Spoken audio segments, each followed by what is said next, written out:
Welcome everyone to the Austining Library. We're glad you're here with us for our virtual potluck tonight, our last one of the season, like we were just saying. And I'm going to introduce Ashley Covelli of Big Flavors from Tiny Kitchen, and take it away, Ashley. Hello, nice to see you again. For those of you who are here with us live and whoever is joining after the fact, hi, welcome. My name is Ashley and I have a food website, Big Flavors from a Tiny Kitchen. You can find me online at bigflavorstinyKitchen.com and on social media at Big Flavors.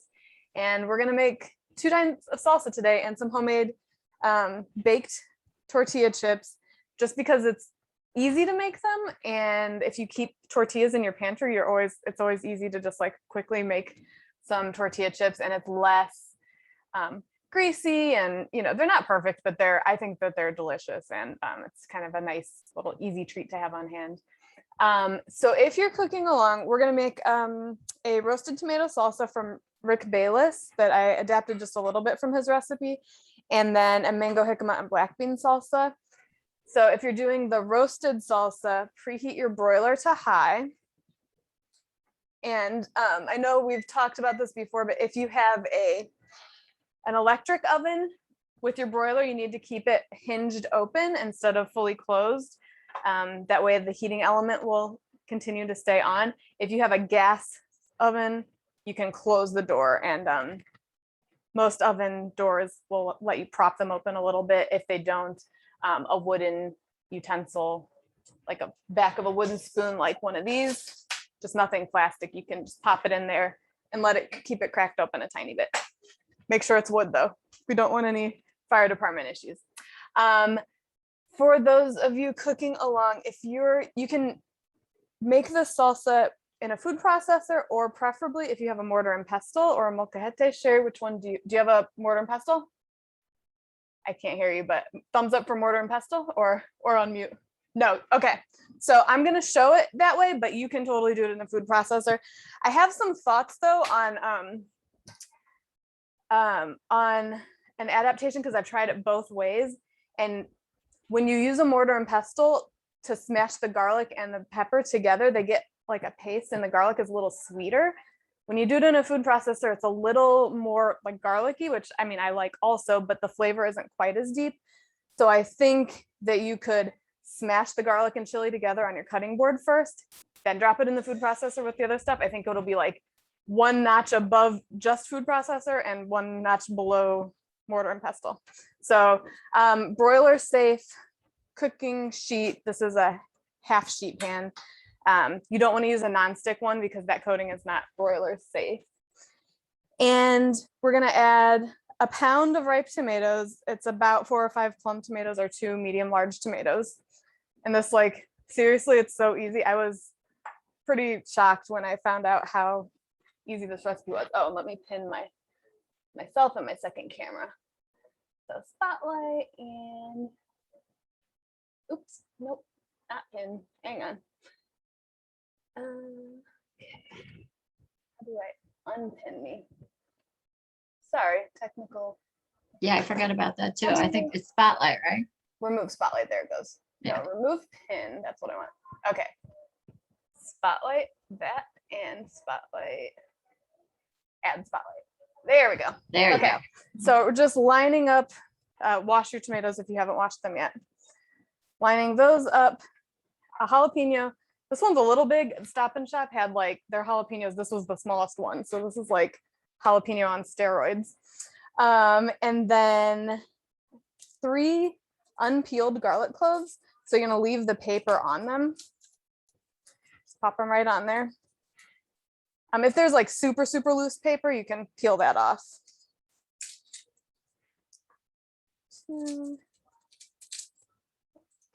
3, and then we're just gonna slice a little bit of onion to put next to these. Oh, he says half of a small white onion. I'm just gonna cut the ends off of that. And I find that the onion doesn't get super charred. A couple times when I made this, I let the onion, like I took everything else out and I let the onions go in a little bit longer just to get them a little more charred, but up to you. We're not putting any oil or anything on this. It's just going straight in. So we'll slice these about a 1/2 inch thick. Doesn't matter how you slice them because we're gonna chop them up later. So I'm just gonna add this to that sheet pan.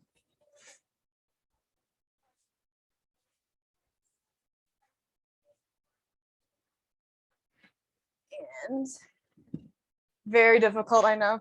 That's the one thing I like about the recipes in that cookbook, which was new to me. I found it because of our last session.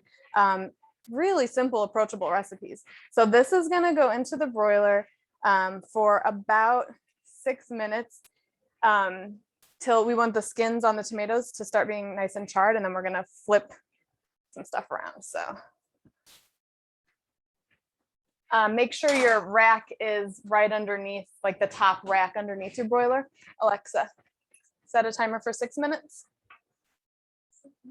All right, and hopefully this won't get too smoky in here so I don't have to make my fan too loud. So while that's going, that's like pretty much all there is to the cooking of the salsa.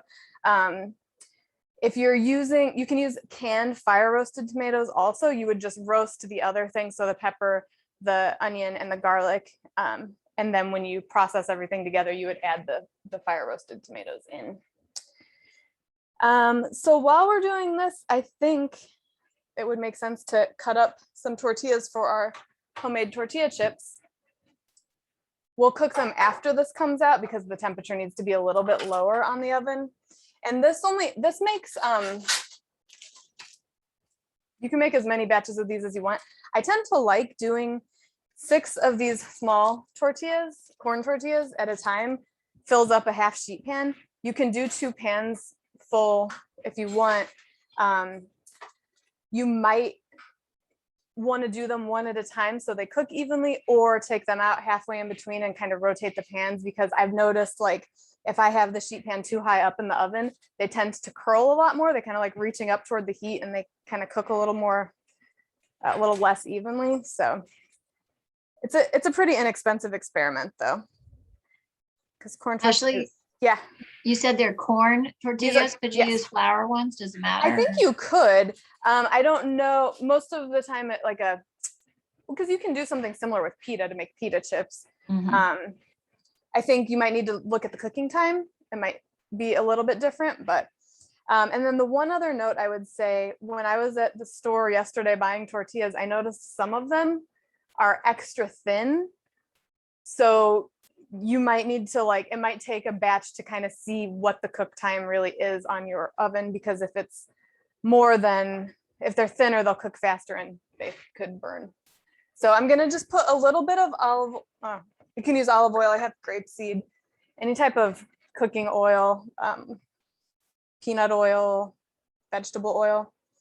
I'm just putting some in a bowl, and I'm gonna brush it onto each tortilla, and then I'm just gonna kind of stack them up. So just a light coating on one side. This is what I've found works best for me these last couple times. So I've thin layer, stack it up. I tried using the oil mister. It worked all right.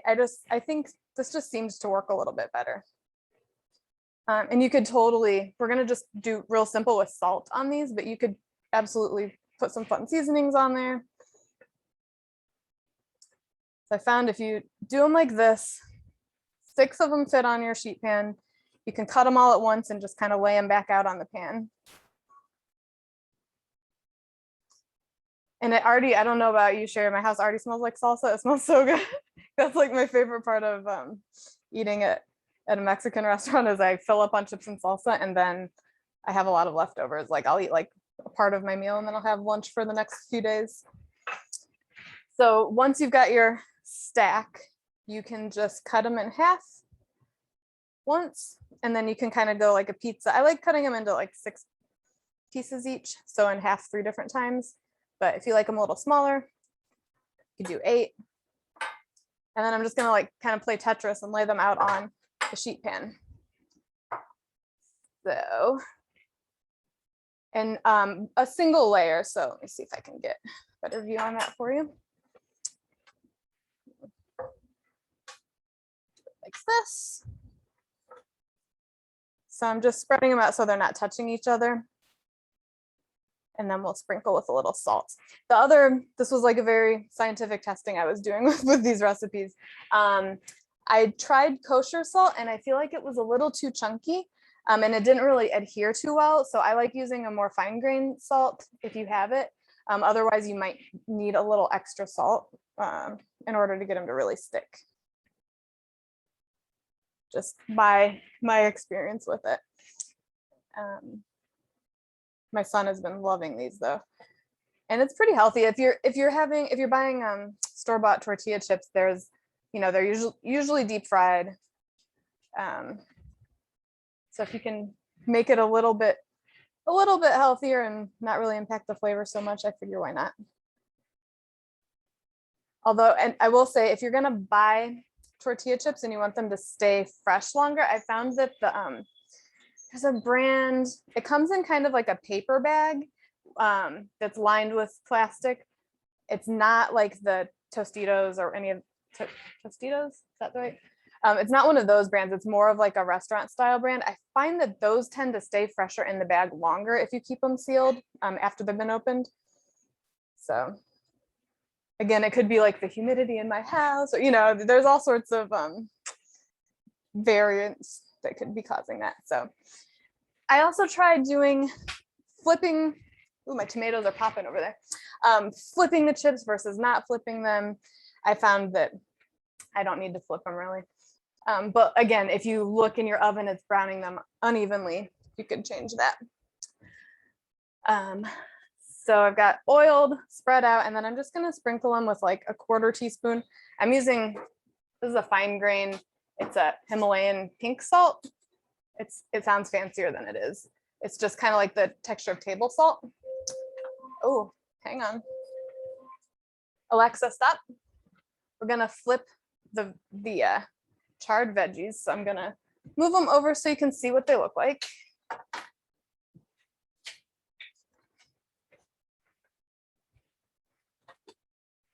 I use my broiler quite a bit.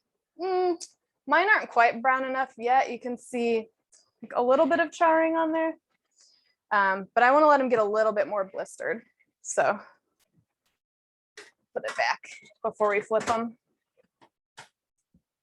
Sherry, how are yours looking? If mine are looking charred, I should pull them, I'm assuming, right? If they're looking charred, yeah, pull them out and flip. So flip the tomatoes and the pepper over. If the onions don't look charred on that side, you can just leave them on that side. Okay. Yeah, I found that my onions don't brown quite as fast as the other stuff. So I'm just gonna do a light layer. And if you like your chips a little saltier, feel free to add more. I found like a 1/4 teaspoon makes them salty enough to go in with the salsas that we've been making. There's a recipe in this cookbook also that I had the leftovers of tonight from when I made it last week. It's a salsa braised. You can either do fish or tofu. And so I did tofu. So really all you have to do is sear your fish or your tofu in the pan and pour the salsa on top of it. And it's really good and it's nice and easy. And especially if you've made the salsa ahead of time, it's really easy to pull it off.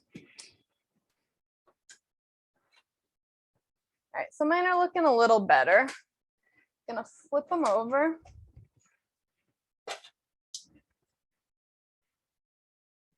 Ashley, should I be doing a full 6 seconds again, or should I switch it down to like 4 or something? 6 minutes. So when I flip them, I've been checking them after 3 or 4, just because usually since they're already warm from the oven, the second side tends to cook a little faster. But what's kind of cool is the garlic basically roasts right in the skins. So it's a kind of like a shortcut way to get roasted garlic flavor, which is kind of nice. Alexa, set a timer for 4 minutes. Mine aren't super charred yet, so I'm gonna give it that. All right, so once that's done, I'll turn the temperature of the oven down to 350. And I'm gonna move, once the salsa stuff is out, I'm gonna move the rack down one. So it's more in the middle of the oven versus being up on the top right under the element. because we don't want the, like I was saying, the chips can kind of tend to curl up a little bit. All right. Patrice, do you enjoy chips and salsa? Yeah, I feel like that's a good litmus test on somebody. Like, if you don't like chips and salsa, like, are you a real person? Because they're so good. It's like the great equalizer. It's usually vegan, meat eaters like it. And good with a margarita. Yes. Oh, I have a new cocktail recipe, also a mocktail version on my website that's got watermelon and tequila and lime and mint. It's very, very good. It would be excellent with this. The other thing about this cookbook, the cookbook is called More Mexican Every Day. If you weren't with us last 2 weeks ago, by Rick Bayless. A lot of the recipes, he'll show you how to make the basic recipe, and then he'll give you 3 ways to use it. So the one way was with the fish or tofu, and then he had a couple other recipes so that you could like find ways to actually apply these basics. I thought it was really cool, and the way he wrote the recipe is different than the way I gave it to you on the recipe cards, because it's very good and conversational, but I kind of like breaking out the ingredients a little more just to make it clear what you need, so you're not like, I forgot my whatever it is. All right, so while I'm gonna get my hands all sticky and then end up having to pull that out of the oven, but I'm gonna show you my mango trick. So the other salsa that we're making is basically chopping a bunch of stuff and putting it in a bowl, mixing it together, and you can eat it right away, or you can pop a lid on it, put it in the fridge. It gets better as it sits. So mangoes are kind of tricky to work with sometimes. They can be a little difficult, but the typical way that most people that I've seen cut them. So if you hold the mango the skinny way, the pit kind of runs down the center like this. So you're gonna take your knife and we're gonna slice like right along both sides of the pit, and you'll feel it because your knife will hit something that feels a little fibrous. So if you kind of feel like you're getting into it, just kind of wiggle and get away from it. But that's to get the edges off. So I'm gonna go down one side, down the other side. So I feel a little bit of resistance, so I'm just kind of pulling away from that center a bit. And then the sides, so I have that centerpiece. The pit is kind of like in the center here. You can still get a little off of the edges. So I tend to kind of just go along the side again until I feel that resistance. Ooh, that part does not look good. Okay, we're gonna cut out that part. You never know with fruit and vegetables, I guess, till you cut into them. And then you can use your knife and kind of go in at these little pieces that are around the pit. I like to I'm not gonna do it on camera, but I like to kind of just like snack on them because it's very tasty. But just look at this. Just making sure we're not burning over there. The typical way that a lot of people will do slice of mango is very carefully hold it in your hand and with the point of your knife gently so you don't cut through to your finger. Alexa, stop. I'm gonna do a grid. So just, like 1/2 inch or so lines apart, and then turn it and go the other way. So you're kind of making a checkerboard. So you have this like little kind of like a checkerboard. And then if you press on this part and flip it inside out, it makes it like a little, kind of like a mango porcupine. And then you can take your knife and kind of cut. They just kind of melt out, and you don't always get it all right away, but it just helps get the skin out. So that's the way that I kind of learned how to do them. Like I was saying before we started recording, I've seen some people, they like to peel it before they cut it at all, like peel the outside off, but then you have to try to get it away from the pit while it's really slippery. And it makes me a little nervous to do that. I don't prefer that method. But depending on how evenly you cut it, it'll give you a nice like diced up pineapple. If it gave you a pineapple, that would be impressive because it's a totally different fruit. But let me just check on veggies here, or fruits. Fruits, actually, they're mostly fruits because peppers and tomatoes are fruits. All right, this is looking good to me. I'm gonna just let it sit aside and cool off a bit. And move my rack. Turn it down to 350. Are your chips already in, Sherry? My chips are in, my Okay. my fruits are cooling, my chips Okay. are in. I set it for like 14 minutes or something because I Okay. thought 15 might be too hot in my oven. Yeah, especially because the broiler was just on. So just like take a peek at them, Okay. maybe a little early just in case. Alexa, set a timer for 14 minutes. Ashley, by the way, that was the most beautiful mango. That was like a perfect mango. It's when it's a little more ripe than that, which is why, and unfortunately, it falls apart. that it's an issue. Mm-hmm. Yeah, mine never looks that nice, ever. My husband picked it out. I will give him the credit. I'll have to let him know that he did an excellent job. And we have like one extra too. Okay, so this is the trick that I like to do to peel the skin away from the mango. I'll do it up this way for the replay people so they can see it. Take a glass and you see if I can do this hovering in the air. Come on. Okay. And you press with your hand. I'm dripping over here. Hang on. Dripping a little juice. So you press and you squeeze it around the edge. I can't really do that hovering in the air, but you press it like that. That's it. It's like, and then after you're done, you have like mango juice to drink. You can put it in the salsa too, but so then you have this, and I feel like it's a little more easy to work with, like a typical anything else that you would dice.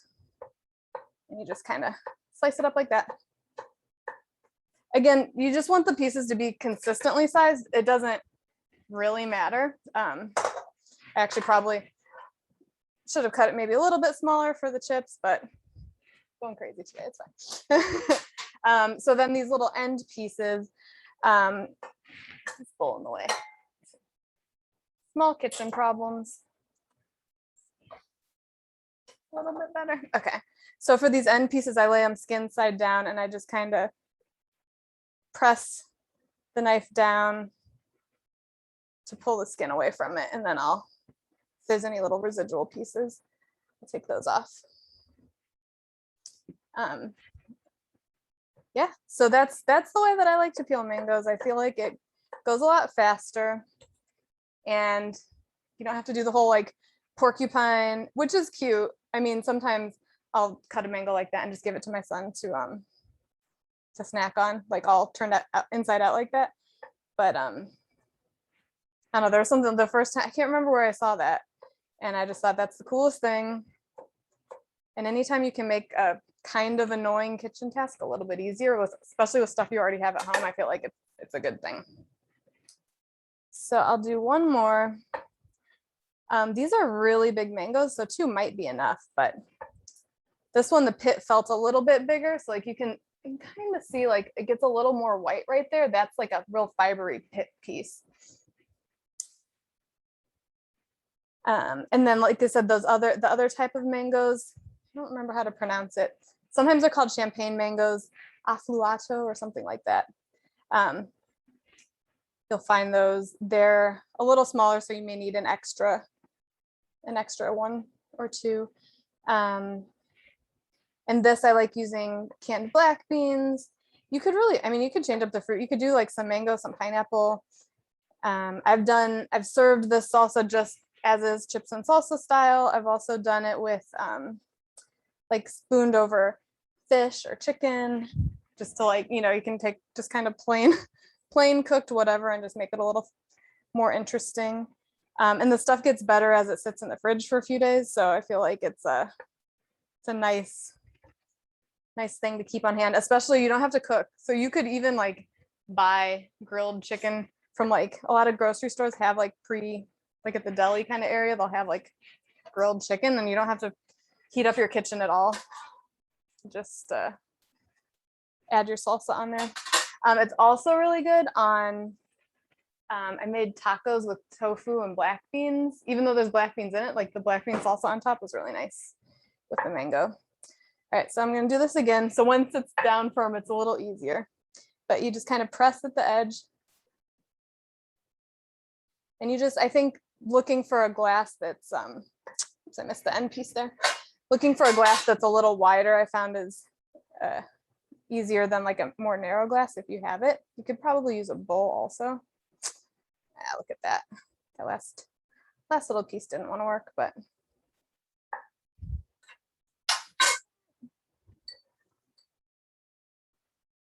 Does anybody have any, we're coming back in October for our next October 14th at 7. September, yes, sorry. Yeah. I'm way ahead of myself. September 14th and 28th. Yeah. Yeah. So I'm working on themes. We've done lots of different themes already, but if anybody has any like specific requests, I'm always open to that.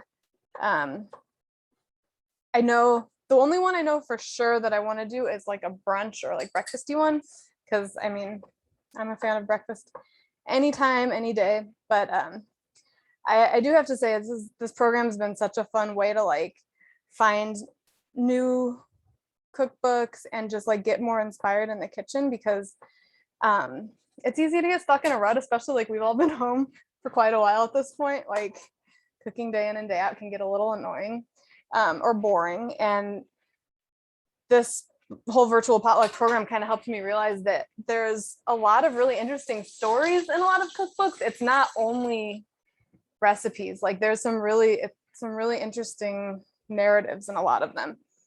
And it's a great way to travel if you're not traveling. So, all right, I've got some mango. Like I said, the recipe calls for 3, but like, this is plenty, I think, of mangoes. I'm just gonna peek at my chips. I'm gonna turn the light on. Yeah. So mango, I have jicama drama. I was all excited to show you jicama. It may look all right from here, but like it's a little funky at the end, and this was the best looking one they had. But this is a root vegetable. Kind of looks like an oversized turnip or beet, but inside it's bright white, and it kind of looks almost like a potato. The texture is like an apple. I hope this is all right. Let's see. Get in here a little further. Can we salvage some? So like this up here is what it should look like. It's a fibrous and really crunchy and refreshing. I like having it with a little like chili lime salt or something, just snacking on it raw. I've seen that a lot of people use it in stir fries. I'm questioning if this thing is going to be. Stop and Shop did not have a good selection. I don't know if I can use this, guys. That's a bummer. Well, basically, I'll cut it up like we're going to use it, but just to show you, I'm going to peel off that outer peel. Yeah. You can also return, I know it's like weird. I don't like to return things, but if you get a total dud like this, you can like bring a receipt and bring it back like in a bag to a lot of grocery stores, and they'll let you get a new one or reimburse you, because yeah, this is not looking great. Does jicama have like a season?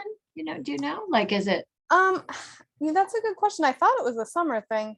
The funny part is I had seen it at Stop and Shop. You can't always find it, and I had seen it there right after our last virtual potluck, and I was like, oh, I hope they still have it in 2 weeks. I don't want to buy it yet because I don't want it to go bad. And now I'm like, I wonder if this is the same one that was there 2 weeks ago. But so basically what you would do is you would slice it into kind of planks, and then take the peel off. You can't eat the peel. And then cut it into sticks, and then go across and dice it just like we did with the mango. But yeah. I'm gonna, I just looked it up actually, and it says from October into spring. So summer might not be that. Yeah. Okay, but I hear you. But think about strawberries. with Yeah. like the way greenhouses and stuff, like we can get strawberries all year round. I mean, they might not be as great, but okay. So we're gonna have a mango black bean jicama less salsa. But if you can find it, don't do what I did and get the one that still looks a little beat up. It shouldn't have like moldy, it should be smooth on the outside. It is worth trying if you haven't tried it yet. It's super, super refreshing. I think it was some weird bad year for jicamas because I got probably three jicamas during this last, pandemic-ish months. That should have been the height. And all three of them were exactly the experience that you just had. They were soft on the inside, soft on the outside. They looked a little weird. They were three different country stamps on the stamps. Interesting. I got it curbside, so I didn't get to hand pick it, but I found a really nice one this week. So you just never know, but very disappointing. I'm sorry for you because it's very frustrating. It is. I mean, but like that's real life. It happens sometimes. Luckily, it's not imperative to this recipe to have it. It's nice. But yeah. All right. So I'll have jicama redemption though. I'll get a new jicama and I'll add it to this salsa tomorrow or whenever. Okay. So I'm gonna have just a regular size can of black beans. Gonna drain it, rinse it off. That just gets any of the extra starches out of there. It gets rid of extra sodium. A spoon.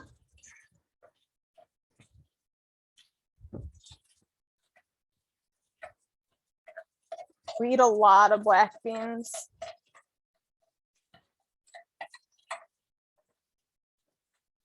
All right, I'm just gonna rinse those. And they're already cooked in the can, so they're just gonna go in here as is.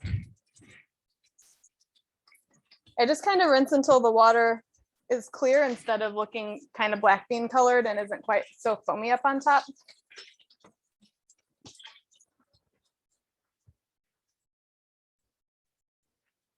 Okay, so that's going in. Maybe I will cut up an extra mango later for this. Let's see. This one also gets, hello cat. There's no food for you here. Well, there's a lot of food for you here, but not today, not right now. About 3 tablespoons of red onion. I like using red onion for this, not just for the color, but it's a little, like the flavor of it goes really nicely with these ingredients. You could also use, if you don't like super like strong onion flavor, it'll mellow out the more it sits in the refrigerator. But you could also use a shallot, would be really nice.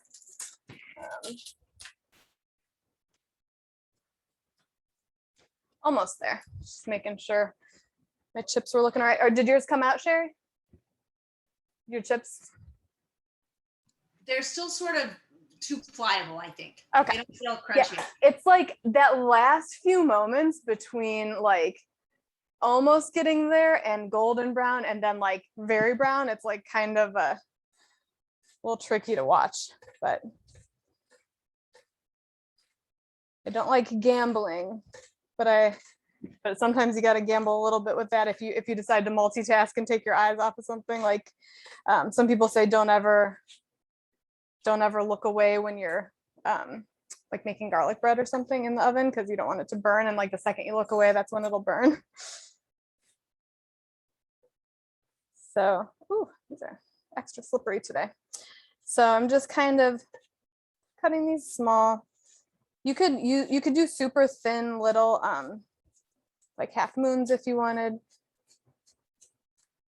Sliced up a lot more than I needed, but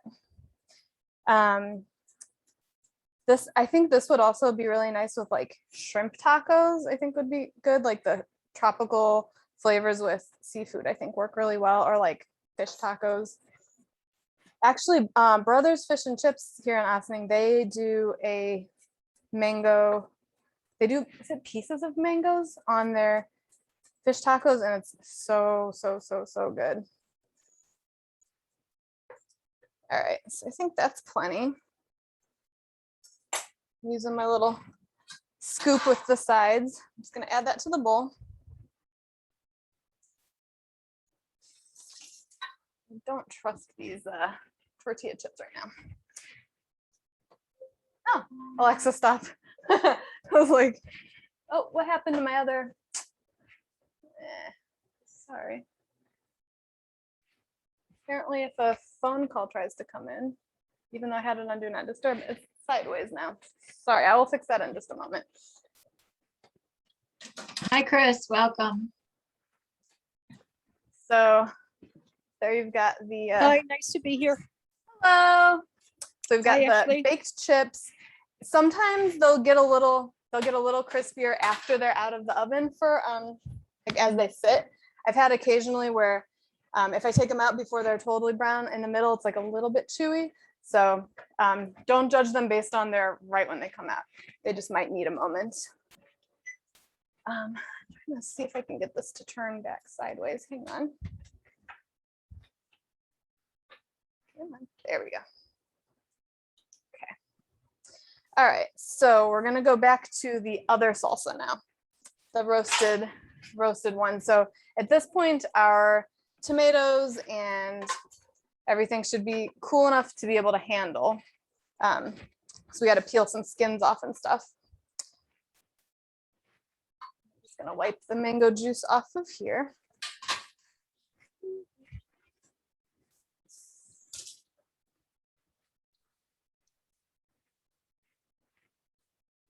All right. So I'm gonna take tongs and transfer the stuff to my cutting board. Again, if you have a mortar and pestle or a molcajete, which is like the big kind of stone one that they use at a Mexican restaurant, that's the best thing to use here. Making the garlic and the chili into a paste really makes the flavors like combine together and the garlic mellows out and it's really tasty. But you can totally use a food processor. So my mortar and pestle that I have is a little smaller than what actually makes sense for this recipe. So I kind of just do it in batches. So you'll Sherry, you're using a food processor. So I would say take the garlic out of the skins and you can see it gets nice and like caramelized in there, even though it's not roasted garlic, it just broiled for what, like 10 minutes-ish, but it's nice and soft.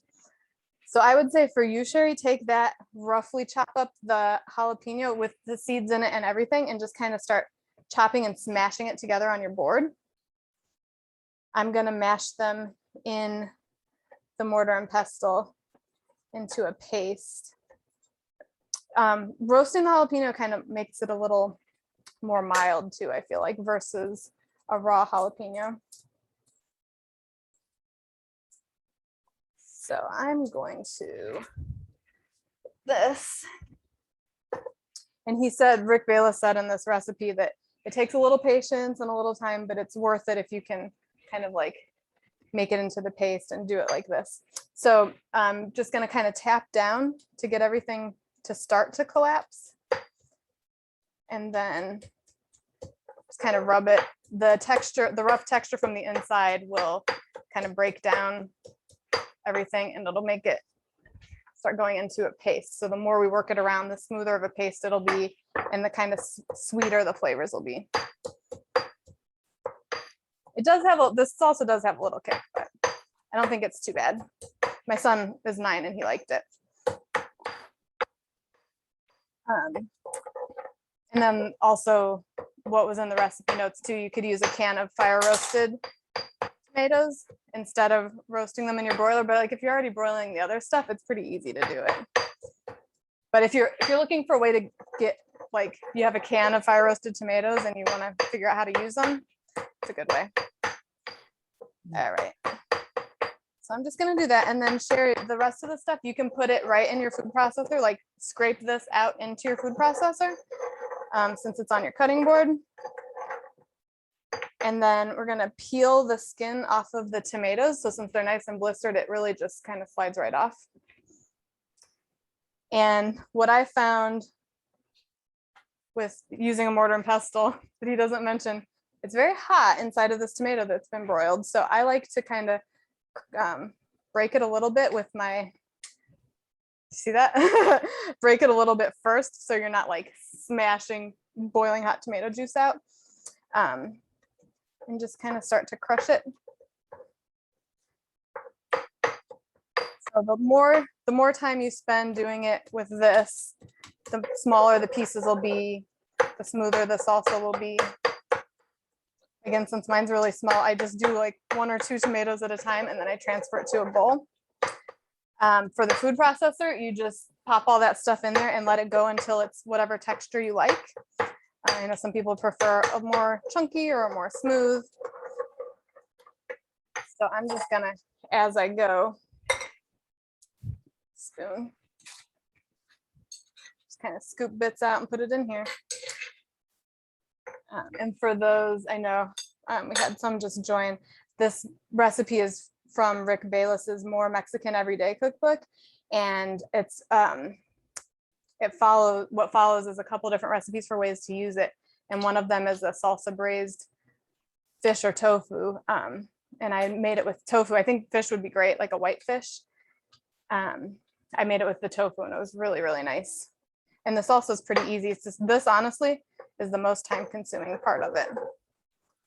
So just trying not to make a huge mess. I think he said if you have a mortar and pestle that fits three cups is a good size. And once you have all this stuff smashed together, you can take your onions and just chop them as small as you want them. You could throw, I guess you could throw them in the food processor too if you were doing that method. And if it's too thick, you can add, he says he usually adds about a 1/4 cup of water. I found that it hasn't been too thick, I don't think, so I haven't needed to thin it out when I've made it a couple times. And then you'll add salt to taste, because really depending on your tomatoes and everything, it may need a little more or less. And this stuff, it does taste really good fresh out of the, like still warm, but you can also chill it and do like a chips and salsa. Usually at a restaurant, it's pretty cold. But yeah, this is the glamorous tomato mashing. Does anybody have any questions so far? I know we still have a couple more things to add to that other salsa. Or any favorite local Latin restaurants that we need to try, that people need to be made aware of? I know seems like there's always new ones popping up.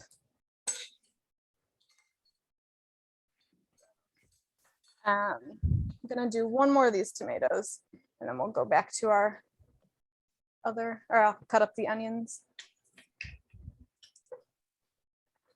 Does anybody have any, or did anybody have any fun like weekend food? I feel like weekends like a little more time for experimenting with food. We did for Father's Day, we did this coffee and macadamia nut crust. It's kind of crusted. It's like a marinade. It's from, I want to say Gourmet or Bon Appetit magazine from years ago. It kind of became a tradition, and you marinate it. It's got like molasses and soy sauce.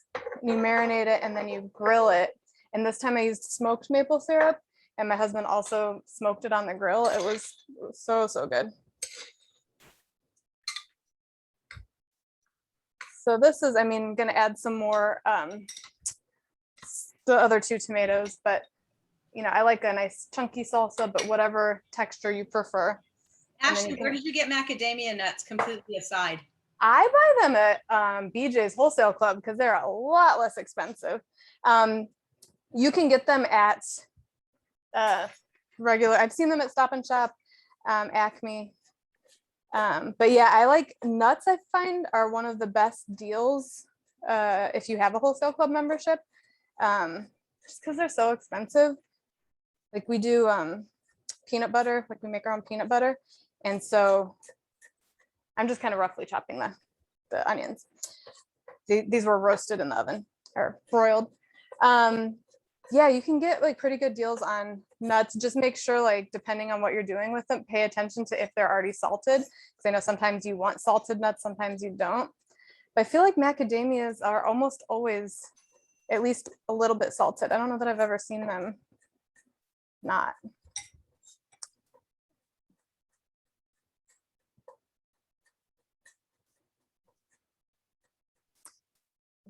So I think this would be really nice with a lot of things. I think one of the recipes that that he gives to follow up how to use this is huevos rancheros. It looks really, really good. And I intend to try that too. The book is back at the Ossining Library if you want to check it out, unless somebody else snagged it after I returned it a couple weeks ago. How did yours process? Did it come together nice? Oh yeah. So it's a lot finer because I just didn't have the kind of from mortar and pestle. Smooth salsa is delicious though. And it's fun because that's not the kind of normal salsa I make. So actually I like it as an additional kind of a different kind of salsa because usually my salsa is much chunkier. Kind of fun. And especially if you're making both of your recipes, what a beautiful table you can present with your chunky one and your mushy one. Absolutely. You could I didn't have to work so hard, so I can't eat as much as you. Yeah.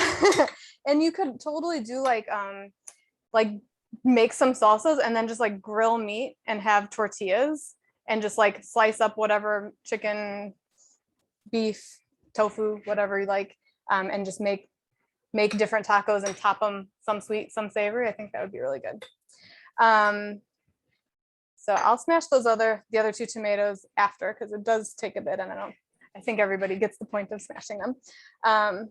And then the remainder for our other salsa, let's see, a jalapeno stemmed, seeded, and minced, about a tablespoon. So like I said, these jalapenos were massive. So I'm just going to take like a little piece. And since this one is not being cooked and I have a son, I'm going to make sure that I just use a little bit and really don't get any of the seeds or the vertebrae.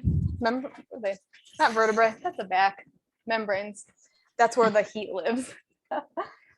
Sometimes I mix up my terminology. So I'm just going to cut off like a little end of it. And then you can go inside and just peel out these little white parts and then the seeds. And don't touch your eyes after you cut up a hot pepper like this. My husband made that mistake kind of recently and I felt so bad. There's nothing you can do. You just got to wait it out really. So I'm going to mince this up pretty finely. So I'm just going to do like really skinny little planks. And this, I mean, really, even though it's funny, I'm using jalapenos in 2 things today. I don't love jalapenos. They're not as spicy as serrano peppers, but for some reason, I think that they're a lot more volatile. Like sometimes you'll get a jalapeno that's not too spicy, and sometimes you'll get one that's like blow your head off spicy.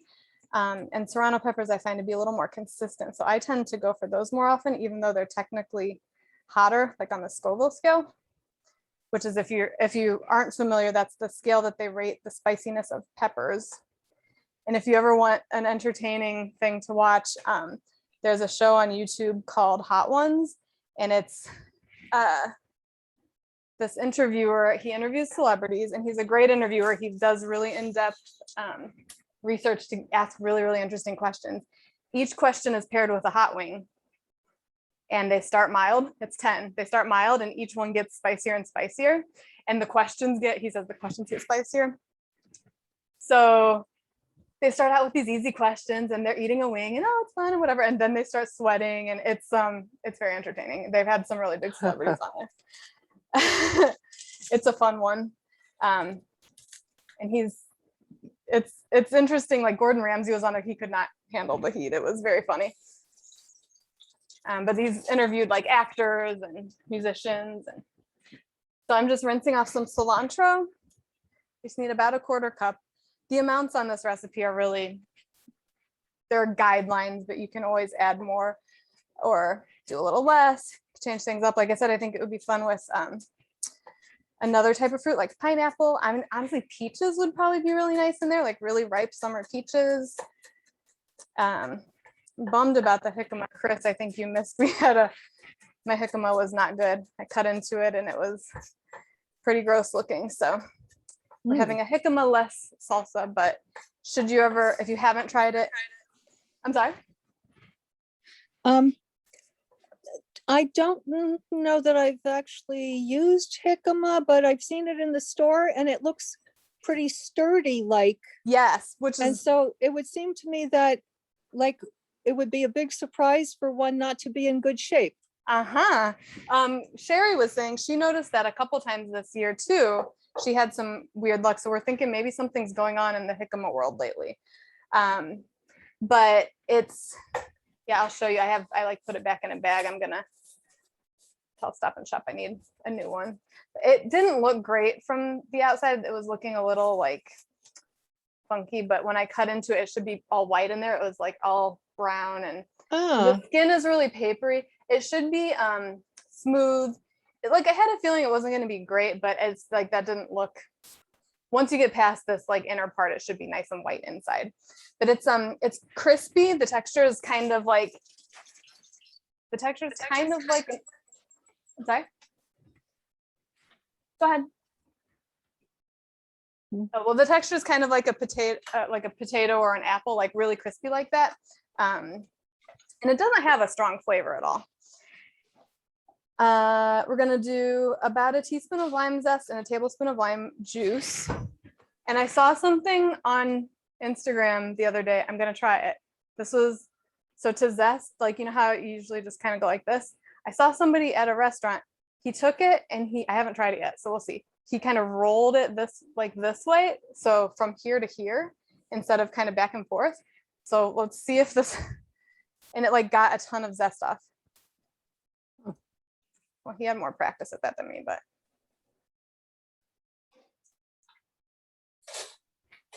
I mean, I don't know. I feel like that's a little more, I'm worried that I would get cut type of position unless you really got used to it, but it does peel off a nice amount. And if you ever are zesting and you want to really pay attention to the measurements, you can do it upside down like this so that you see it before you dump it in. But I normally would just go or upside down and just do it right into there. But if you practice and you go nice and slow, apparently you can get like who's getting all the zest off of the limes. And then if your lime isn't feeling super juicy, this one is, but you can always push it, kind of roll it and push with a little pressure. And that'll kind of get things moving along. And then I know some of you probably seen me do this before, but people still get surprised about it. So I want to make sure to show you, instead of putting it in this way where it matches the curve, I'm gonna put it upside down so that this pushes in on this and squirts out, get more juice out of it that way. And then you're just kind of left with a little, like, not much. And that's like a really good way to get a majority of your juice out. And if you're making margaritas or a beverage that you want to rim the cocktail glass, you can take this and just rub this against the edge of the glass, and then your salt and stuff can stick to it because it's still got enough moisture on it. So that's it. Just a little bit of salt. I'm gonna say like a half teaspoon. I'm using like fine salt again, just so that it kind of distributes evenly. And that's it for this salsa. It's great as is. It's great with jicama in it. And it'll get better in the fridge for a few days. It's a good like beach picnic thing because it doesn't, like, you can make it, it doesn't have to sit in the ice cold refrigerator all day. Because everything was room temperature that we used. So here are the tortilla chips. They're nice and crunchy, both sides. It was like really, really easy to make. If they're not salty enough for you, you can always throw a little more salt on them after they come out of the oven.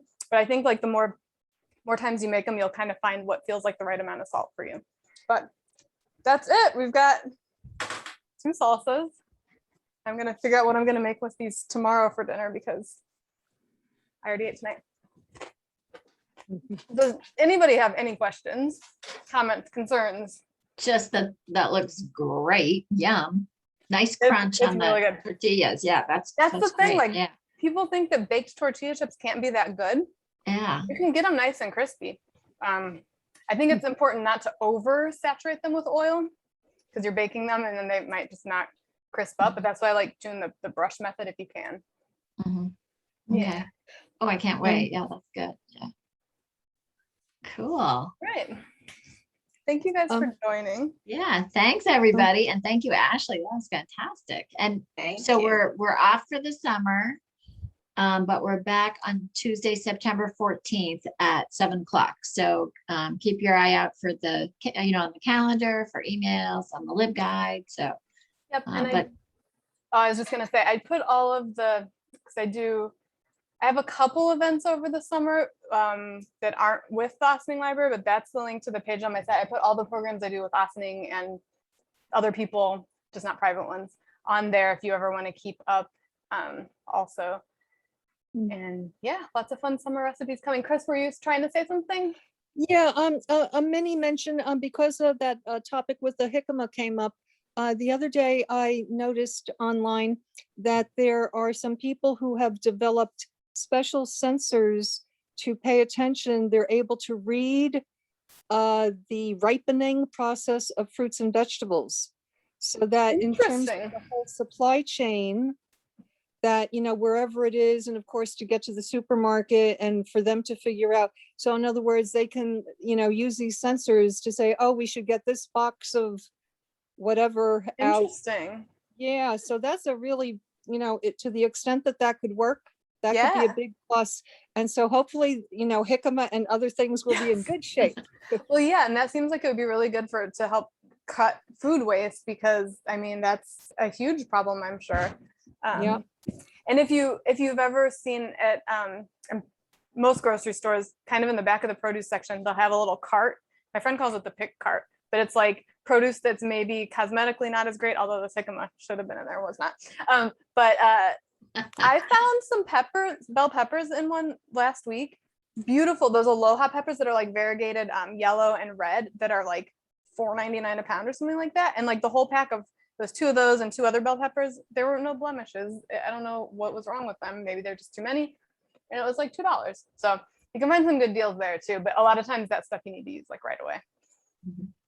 nice. All right. Well, everybody enjoy your cooking, all your fun. Have a great summer, and we'll see you in September. Yep. If not Thank before. See you, everybody. Bye, Thank everybody. you so much. Thank you, Take care. Ashley. Thank you, Diana. Sherry. Thanks, care. everybody.